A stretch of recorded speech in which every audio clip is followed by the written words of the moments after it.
Bonjour à toutes et à tous, c'est toujours un réel plaisir de vous retrouver dans le débat du 12-15. Le traitement antirétroviral constitue l'une des principales armes contre le VIH-Sida. Ce traitement nécessite une trithérapie à laquelle doivent se soumettre les personnes infectées par le virus.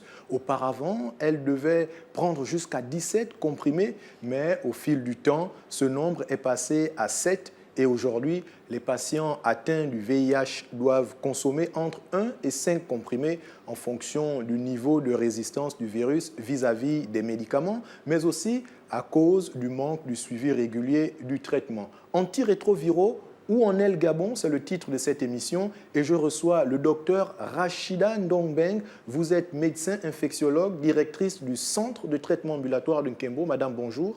Bonjour, M. Abonda. Merci d'avoir accepté notre invitation. Et à vos côtés, Madame Estelle Moulungi. Vous êtes psychoclinicienne et psychopathologue. Madame, bonjour. Bonjour. Merci également d'avoir accepté d'être des nôtres. Docteur Ndongbeng, dites-nous d'entrée de jeu, en quoi consiste le traitement antirétroviral? Alors, s'il faut parler du traitement antirétroviral, c'est un ensemble de molécules qui existent pour lutter contre l'infection à VIH. Sur le plan pratique, cela consiste à diminuer en fait la multiplication du virus dans l'organisme du patient. Parce que lorsqu'une personne est atteinte de l'infection par le VIH, les défenses immunitaires sont altérées à cause de la multiplication intense du virus dans l'organisme. Donc, les stratégies thérapeutiques qui ont été mises en place avaient pour but de lutter contre cette multiplication. Et donc, le traitement antirétroviral lutte contre la multiplication du virus dans l'organisme de façon à ce que l'immunité soit restaurée. Et de façon à ce que l'immunité soit restaurée, est-il différent de la baisse de charge virale? Est-ce que le traitement consiste aussi à diminuer la charge virale?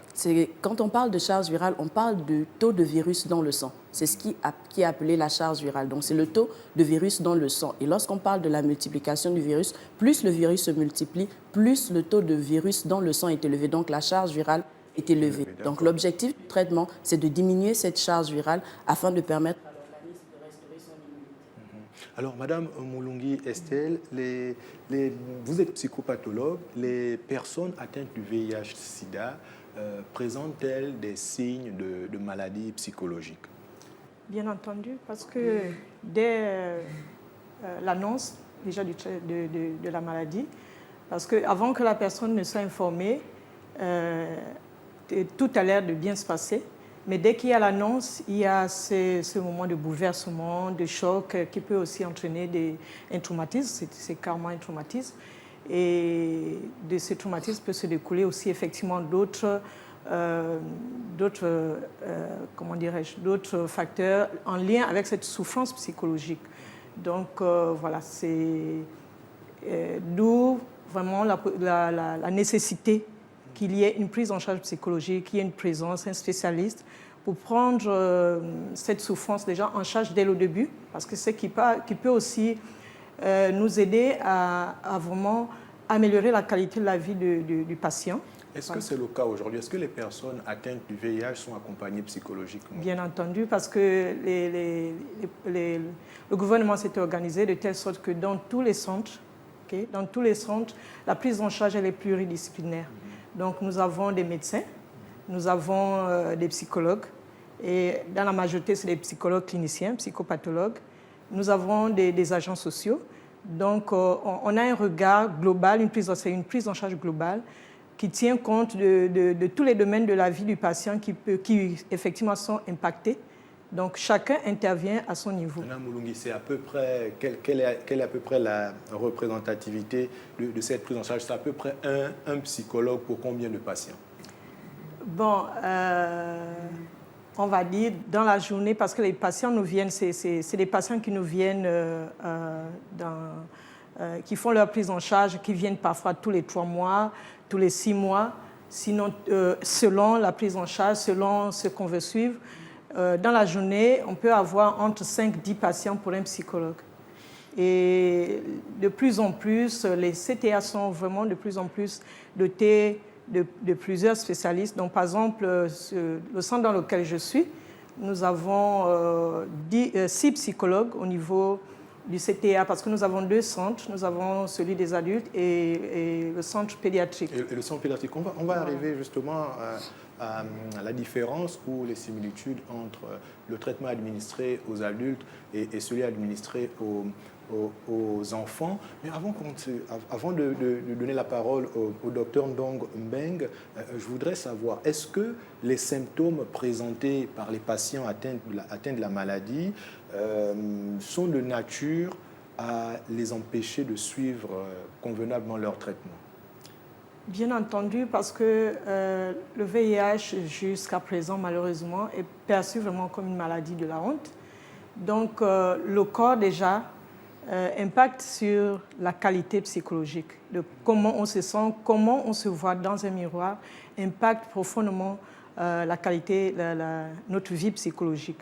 Donc, si une personne, par exemple, se voit tellement amaigrie, cette personne, effectivement, a besoin d'une prise en charge, comme on vous le dit. Et c'est vraiment cet accompagnement psychologique qui permet à la personne de faire ce processus de résilience, comme on dit. Dans l'accompagnement, ce sont des conseils, voilà, des conseils. Et si nous sommes en face, par exemple, d'une maladie psychologique, par exemple une maladie mentale, parce qu'on rencontre de plus en plus des dépressions. Par exemple, la personne peut nous arriver dans un état dépressif, vraiment une dépression franche. Donc il faut faire effectivement cette prise en charge pour l'aider effectivement à adhérer aussi au traitement. Et là, on administre également des médicaments pour pouvoir faire face par exemple, à la dépression? Bon, en tant que clinicienne, psychoclinicienne, nous arrivons avec les outils que nous avons, parce que l'administration des traitements, c'est du ressort du psychiatre, donc le médecin psychiatre. Nous, en tant que psychologues, nous avons d'autres outils thérapeutiques. Voilà, nous avons des thérapies, voilà, des psychothérapies que nous utilisons pour pouvoir aider la personne à gérer vraiment cette souffrance-là. Des psychothérapies, mais pour suivre véritablement le traitement antirétroviral, il faut des médicaments. Docteur, en 2023, des patients ont dénoncé le fait qu'on leur avait administré des antirétroviraux dont les dates de péremption étaient dépassées. Comment on fait pour arriver à ce genre de situation?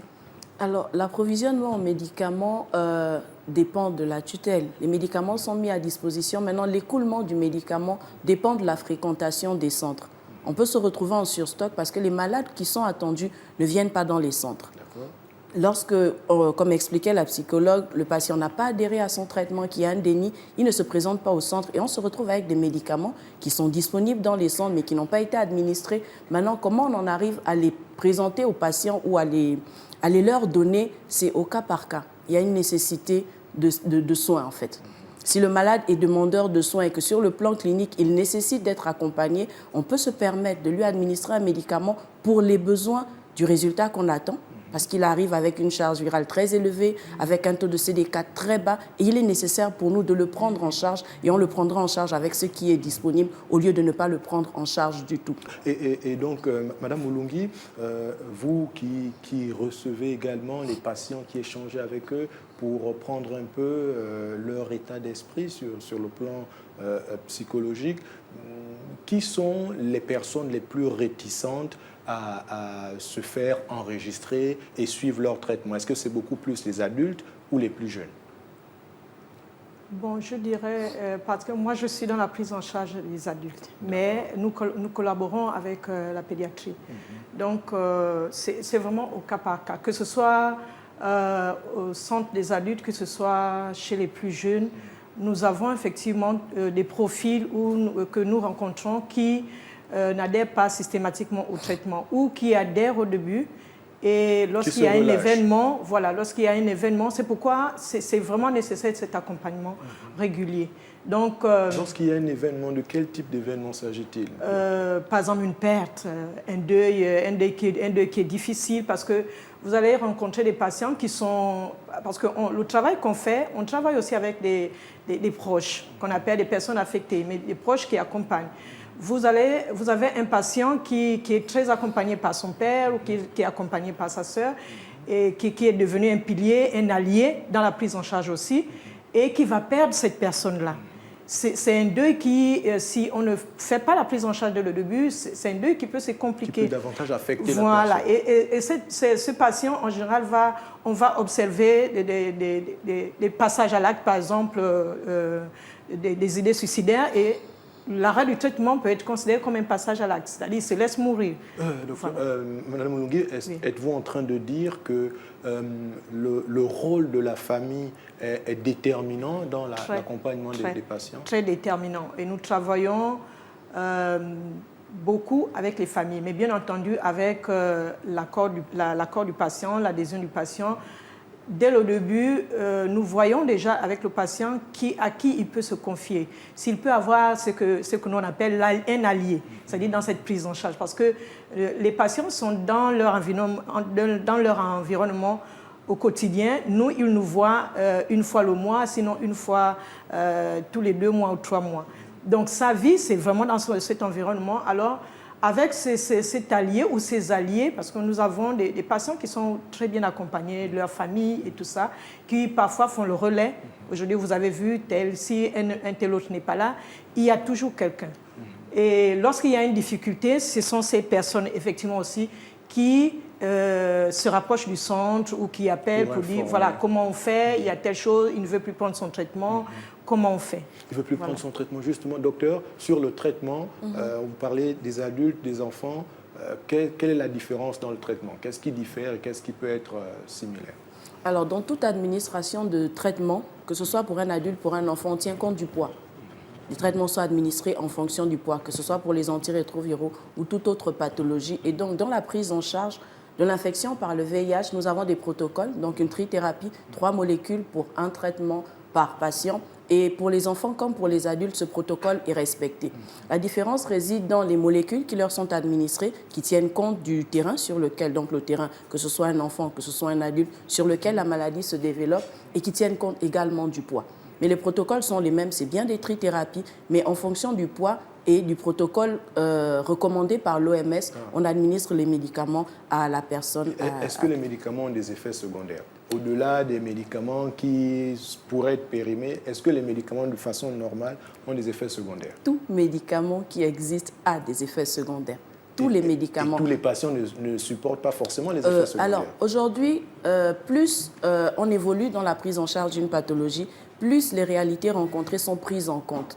Initialement, les thérapies qui étaient administrées dans l'urgence, parce qu'il y avait l'urgence de prendre en charge l'infection par le VIH, étaient mises en place et il y avait beaucoup d'effets secondaires, des manifestations cutanées, il y avait des amaigrissements, il y avait des anémies. Et au fur et à mesure qu'on évolue, les molécules qui sont mises à disposition aujourd'hui tiennent compte de tous ces pans. Aujourd'hui, les molécules qui sont administrées pour les patients qui sont nouveaux dans la prise en charge, et même les anciens, ils se rendent bien compte que les effets secondaires sont de moins en moins rencontrés. De moins en moins rencontrés, mais on parle quand même parfois de l'insuffisance rénale ou encore de l'hypertension. Tout à fait. L'hypertension, c'est un traitement au long cours parce qu'on se retrouve avec des prises de poids. Toutes les personnes qui prennent du poids sont exposées à l'hypertension selon les mécanismes qui existent. L'insuffisance rénale, c'est lié à une des molécules qui est administrée dans le traitement antirétroviral. C'est là la nécessité du bilan initial à l'initiation du traitement et la nécessité du suivi biologique chez ces patients. Du suivi biologique, mais justement, docteur, est-ce que la survenance de ces maladies ne favorise pas plus de difficultés encore pour les patients? Alors, si on parle de prise en charge, c'est pour ça qu'on dit prise en charge. Ouais. On suit un malade, on ne lui donne pas des médicaments. On reçoit un malade, on regarde son état avant la mise sous traitement. Est-ce que c'est un malade qui a déjà des perturbations? Est-ce que c'est un malade qui a déjà un rein qui est dysfonctionnel? Est-ce que c'est un malade qui a un foie qui peut supporter le traitement? Ensuite, lorsqu'on se retrouve devant ces résultats, la thérapeutique qu'on administre n'est pas figée. On donne le médicament en fonction du terrain. Si c'est un patient qui a une altération de la fonction rénale, on ne lui administrera pas un médicament qui peut altérer ou aggraver l'état de son rein. Donc, si maintenant, au cours de la prise en charge, on se rend compte qu'il y a une anomalie au niveau de la fonction rénale, le médecin doit rechercher la cause. Parce qu'il faut établir la causalité, la responsabilité qui est liée au médicament dans l'altération qui est rencontrée chez le patient. Nous savons tous que, comme l'a si bien dit Mme Mulungi, lorsqu'il n'y a pas acceptation, mais tout autour, il y a des thérapeutiques traditionnelles qui sont administrées. Les hommes prennent des médicaments pour avoir plus de virilité. Donc, il y a un ensemble de choses qui également peuvent altérer la qualité du rein. Donc, dans mon enquête, en tant que soignant, il faut que je me rassure que l'anomalie qui est rencontrée est bien liée à la thérapeutique et il est de ma responsabilité de changer le traitement. De changer le traitement. Voilà. Et justement, parlons un tout petit peu du coût. Est-ce que le traitement, quel est le coût du traitement? Et si le traitement entraîne d'autres maladies, est-ce que ça entraîne une augmentation de ce coût? Alors, le traitement antirétroviral est gratuit au Gabon, pour les nationaux comme pour les personnes étrangères. Maintenant, comme tout État, ce n'est pas l'apanage du VIH. Toute pathologie a un coût. Si un malade se retrouve, parce que là, on est en train d'aller, le VIH devient une maladie chronique. Qui dit maladie chronique vit longtemps. Les personnes qui vivent longtemps se retrouvent avec de l'arthrose, se retrouvent avec des dyslipidémies, donc des problèmes qui peuvent avoir un impact sur le cœur. Ils se retrouvent avec des pathologies osseuses. Donc, au fur et à mesure qu'on va évoluer, on peut se retrouver, parce que ce n'est pas systématique, on peut se retrouver à rencontrer d'autres pathologies qui peuvent être liées soit à la prise du médicament, soit à l'état du patient à cause de son âge. Et forcément, qui dit nouvelle pathologie, dit nouvelle prescription médicale, ça dit ça a un coût. Mais on n'a pas un coût figé, on n'a pas une projection financière qu'on peut faire parce que l'évolution n'est pas figée par patient. Mais sur le plan, sur les bilans, eux, ils ont un coût. Oui, les bilans ont un coût. Quand même, dans le suivi du traitement, il faut faire des bilans réguliers. Tout à fait. Le bilan a un coût et les coûts dans les centres de traitement ambulatoires où nous sommes sont pris en compte, tiennent compte de la plus grande proportion des patients. Nous avons des patients qui sont faibles sur le plan social et donc les protocoles, les tarifs appliqués tiennent compte de cette réalité. En plus, nous sommes assujettis à la CNAMGS, donc tout ça est pris en compte. Un examen que vous pouvez faire dans une structure qui peut se retrouver à 7 500, 10 000, dans un CTA, vous le faites à 1 500. Et si on doit appliquer la tarification de la CNAMGS, le malade n'aura qu'à payer 150. Ça, c'est quand la CNAMGS fonctionne dans son état normal. Oui, quand la CNAMGS fonctionne toujours. Ce qui est sûr, c'est qu'on prend en charge, c'est maintenant après pour les paiements, mais on prend en compte la CNAMGS. D'accord, très bien. Et donc, Madame Moulungui, si on parle de le coût financier, mais sur le coût, le poids psychologique, lorsque on doit suivre un traitement et que parfois il peut y avoir des effets secondaires, ou bien, comme vient de dire docteur, sur la durée, avec l'âge, d'autres maladies se manifestent, comment le patient fait face à tous ces éléments sur le plan psychologique? Ok, effectivement, c'est, comme je le disais tantôt, on voit vraiment cet intérêt de l'accompagnement psychologique. Et cet intérêt de rencontrer le patient après le médecin ou avant le médecin. Parce qu'il arrive que nous suivons le patient et le médecin va par exemple voir le patient 1 mois ou 2 mois après. Mais lorsqu'il y a un problème, nous collaborons avec les médecins. Okay. Et est-ce que la collaboration est systématique? Oui, la collaboration est systématique. Pour que nous puissions effectivement avoir un patient, comme on dit, debout, un patient qui sait, qui peut compter sur son médecin ou sur son psychologue. Parce que si moi je reçois un patient, dans mon entretien, je me rends compte qu'il y a des éléments qui du ressort du médecin et qui peuvent me permettre d'avancer ou qui me bloquent dans ma prise en charge, je vois avec le médecin. Et vice-versa, le médecin aussi, lorsqu'il n'arrive plus à évoluer, par exemple, on parle des patients qui ne veulent plus prendre le traitement ou qui ne les prennent pas très bien, le médecin, avant, par exemple, de changer le traitement, il va s'assurer, est-ce que ce patient, le problème chez ce patient, est-ce que c'est l'observance ou c'est vraiment le traitement qui ne passe plus? Donc, c'est le psychologue qui va prendre le relais et travailler au plan comportemental pour voir si on perd le traitement. Est-ce que c'est parce que le patient n'est pas très observant ou bien il y a d'autres facteurs? Donc, c'est vraiment systématique. Et dans les CTA, vous allez rencontrer, c'est carrément, c'est tout un circuit. Le patient ne peut pas aller chez le médecin et rentrer chez lui sans avoir vu le psychologue. Alors, voilà. on parle de près de 2000 patients portés disparus chaque année. Qu'est-ce qui peut être à l'origine de la disparition de certains patients qui, au départ, étaient suivis et puis qui sont perdus de vue? Bon, l'un des facteurs, c'est les plus récurrents. C'est vraiment cette évaluation que le patient fait aussi du coût-bénéfice. Voilà. C'est-à-dire, je prends le traitement. En général, ce qu'il a, l'objectif, c'est qu'il guérisse. C'est-à-dire, vraiment, qu'on lui dise un jour qu'il n'a plus du tout le VIH. Donc, il prend son traitement, il se sent bien, mais il sait qu'il a toujours quelque chose qui le gêne.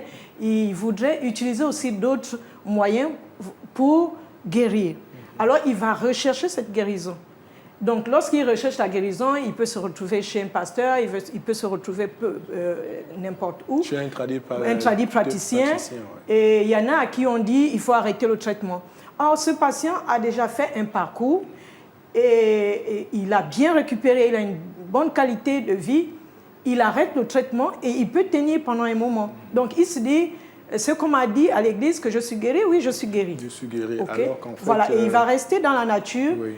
Et c'est lorsqu'il va avoir des complications de santé, en général c'est à cause de ça, qu'il va revenir ou qu'un proche, lorsqu'un proche se rend compte qu'il n'a plus de traitement, ils vont négocier pour qu'il revienne. À l'hôpital. Docteur, justement, le risque lié à l'interruption du traitement, c'est lequel?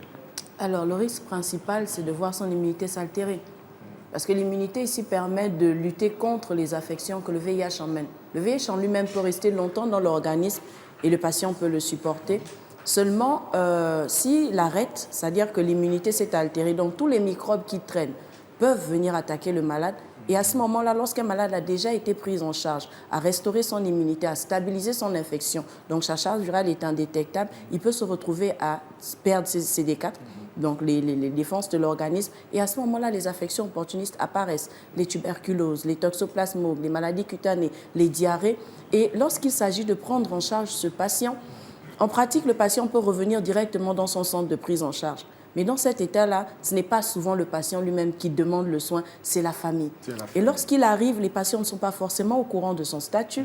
Donc, on va faire le circuit normal, on l'amène dans une structure publique. Le temps qu'on fasse le bilan et qu'on se rende compte que c'est un terrain immunodéprimé et qu'on comprenne où est-ce qu'il se trouve dans sa pathologie et qu'on doit prendre en charge les affections, parce que les affections sont corrélées au terrain. Un malade qui a une diarrhée qui est séropositif et un autre qui a une diarrhée qui n'est pas séropositif, les germes responsables ne sont pas les mêmes. Donc la thérapeutique administrée n'est pas la même, mais on perd également en temps.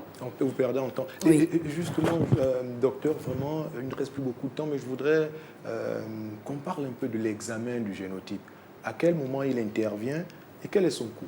Le génotype, au cours de la prise en charge de l'infection par le VIH, c'est ça? Oui. Alors le génotypage, c'est un examen qui permet d'évaluer l'efficacité des molécules antirétrovirales. Comme je vous expliquais, le traitement antirétroviral comprend plusieurs molécules et la recommandation de l'OMS, c'est une trithérapie. Donc, pour chaque traitement, il faut 3 molécules. Vous aurez des patients qui prennent le traitement correctement, on annule la charge virale. Vous aurez des patients qui ne prennent pas du tout le médicament. Parce que s'il n'est pas exposé aux médicaments, il ne développe pas ce qu'on appelle des résistances. Parce que l'échec du traitement est lié soit au fait que le malade ne prenne pas bien, soit au fait que le médicament ne soit plus efficace. Et lorsqu'il n'est plus efficace, on parle de résistance. Ça veut dire que le microbe n'est plus...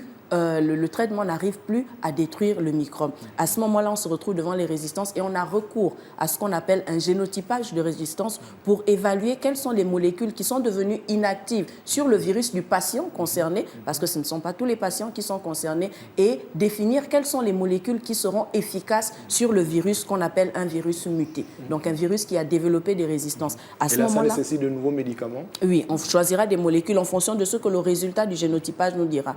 Pour ce patient, il vous faut telle molécule qui sont actives sur son virus. À ce moment-là, on le fera. Maintenant, en termes de coût, il est assez cher parce que ce n'est pas un examen de pratique courante. Actuellement, il est quand même à 80 000 pour certains centres les moins chers, mais ce n'est pas un examen qu'on demandera à tout le monde. Parce que sur le plan pratique, on sait quand même que beaucoup de malades ne prennent pas du tout le médicament. Donc, si une charge virale n'est pas annulée, il y a d'abord tout un protocole. On revoit le psychologue qui nous explique pourquoi il ne prend pas avant d'arriver à l'éventualité d'une résistance. Très bien. Voilà. Et donc voilà, avant de nous quitter, quel est le message aujourd'hui que vous adressez à ces personnes qui hésitent encore, qui parfois peuvent être fatiguées de suivre le traitement, qui, on le voit bien, peut parfois être lourd en termes de coûts financiers ou encore en termes de poids psychologique? Quel est le message que vous leur faites passer? Alors, je leur dis de choisir la vie. Je dis aux patients, choisissez la vie. Choisir la vie, c'est se prendre en charge. Se prendre en charge, c'est venir prendre le médicament. Et toutes les situations sont prévues dans les centres de prise en charge. On a des psychologues, on a des assistants sociaux, on a des médecins, si bien que l'individualité de chaque patient est prise en compte. Un malade qui a des difficultés financières, lorsqu'il arrive au centre, a une approche particulière. On sait peut-être que pour lui, on peut être amené à offrir des gratuités dans les soins. Très bien. Il faut choisir la vie, oui, docteur. Votre Je message? confirme ce que le docteur dit. Il faut vraiment choisir la vie. Et choisir la vie, c'est comprendre qu'on n'est pas seul et qu'il y a une équipe. Comme le disait le docteur, c'est vraiment cette équipe pluridisciplinaire. Mais il y a aussi la famille. Et quand la famille échoue, il y a toujours un proche. Et tous, au niveau du centre, on se bat, quitte à réorganiser les choses. Lorsqu'on a d'autres paradigmes, des problématiques, on essaie de réorganiser les choses pour voir comment de plus en plus on peut mieux aider nos patients. Comment de plus en plus aider vos patients? C'est ici qu'on va se quitter. Choisir la vie, insister sur le fait de choisir la vie, inviter les personnes réticentes à suivre leur traitement, se rendre dans les centres de traitement ambulatoires pour suivre leur traitement du VIH. Je rappelle que nous discutions de la thématique antirétroviraux, où on est le Gabon, et j'étais en compagnie du docteur Rachida Ndongbeng, qui est médecin infectiologue, directrice du centre de traitement ambulatoire de Nkembo, et avec elle, Madame Estelle Moulungi, qui est psychologue, clinicienne et psychopathologue. Le débat du 12-15 s'achève ici, mais ne zappez pas, l'actualité se poursuit sur Gabon 24. À très vite.